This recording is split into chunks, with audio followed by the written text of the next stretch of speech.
Well, welcome back to Dukascopy TV for Wednesday's Targets in Focus. I'm Doireann Mc Dermott, and today I'm joined by Richard Falkenhall, who is an FX strategist at SEB in Stockholm, and we're going to have a look at some Scandinavian currencies. Well, hello there, Richard. So let's begin with the Swedish Krona. Now, this currency is rapidly appreciating against the euro, as we have recently witnessed positive results with improvements in services, PMI, GDP and manufacturing. Now, Richard, do you think we will witness a continuing improvement in data and sentiment?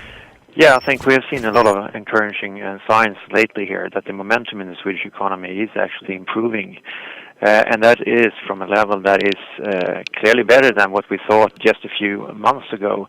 We had, ahead of the Q4 GDP number, we were a bit worried that we would see very weak growth ending the last year. But it seems like the recovery or the setback in the Swedish economy has been a lot more shallow than what we expected before.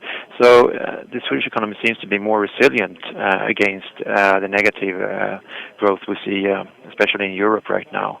And right now, looking forward, it seems like we are already recovering. And I guess going forward, although our sort of outlook for this year has been that we should see fairly weak growth, I guess with those numbers out lately, we have to revise, I think, our forecast in a more positive direction going forward. And what is your 1 month, 3 month and 12 month targets for this pair? Okay, yeah, when we look at the forecast for the krona against the single currency, we have the 1 month forecast. We look just for perhaps a small appreciation of the krona. We have 830 forecast. But going forward, we expect it within 3 months to reach 825, and then by the first quarter of next year, we look for a forecast around 815, which is very close to the lows we saw from last year in Eurostocky. And Richard, what do you believe will be the driving factors for this pair? And of course, what should traders maybe keep an eye out for? Of course, with the better than expected data coming out, I think that the rate cuts that was expected before from the Swedish Riksbank is now rapidly being priced away, and actually we've seen some rumors or speculations about that we could actually see some rate hikes already this year.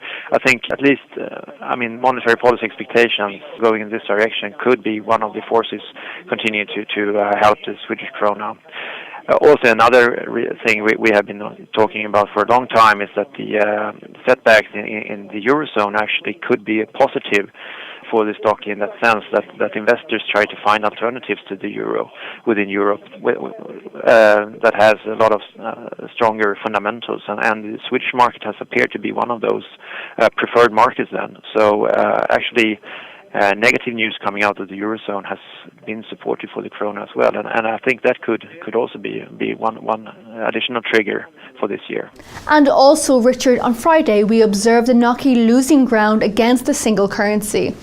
So how do you see this pair performing? When it comes to the Norwegian Krona, I think what has sort of been negative to the NOK recently is actually stocky performance, strong performance of the stocky, because we have a lot of investors having the sort of the relative play on between NOK and stocky, and with things coming in on the positive side in stocky, I think the market had to unwind a lot of these positions where they actually were long the Norwegian krona against the Swedish krona based on more macro case. But so I think that's been one of the reasons we've seen setback in the Norwegian krona. However, going forward, we expect the Norwegian kronas to perform quite strong as well. Against the euro at least, not the least. However, short term, we seen really no sort of trigger for a stronger krona. We have the Norges Bank rate decision next week, and we expect them to keep more or less the same forecast for the rate forecast as they had previously from the last meeting. So that shouldn't be something that should take the Norwegian krona in either direction. However, going forward, we think the Norges Bank really have to start to focus more on the domestic economy, the credit expansion, and sort of the housing market bubble that is recently sort of being created in the Norwegian market. And eventually that would lead the Norges Bank to change monetary policy, being one of the first central banks out starting to hike rates. We think is possible already in the second half of this year. we expect to see a stronger NOK when that happens. Our forecast here is sort of reflecting this outlook, where we have a forecast just for 7.40 euro Norway in the shorter term, but slowly moving lower down towards 7.35 in 3 months and 7.25 as a target for 12 months. Well, thank you very much for today's forecast on the Scandies. Now, viewers, I will be back tomorrow to have a look at the ECB rate decision, so make sure you tune in for that. But until then, goodbye and have a nice day.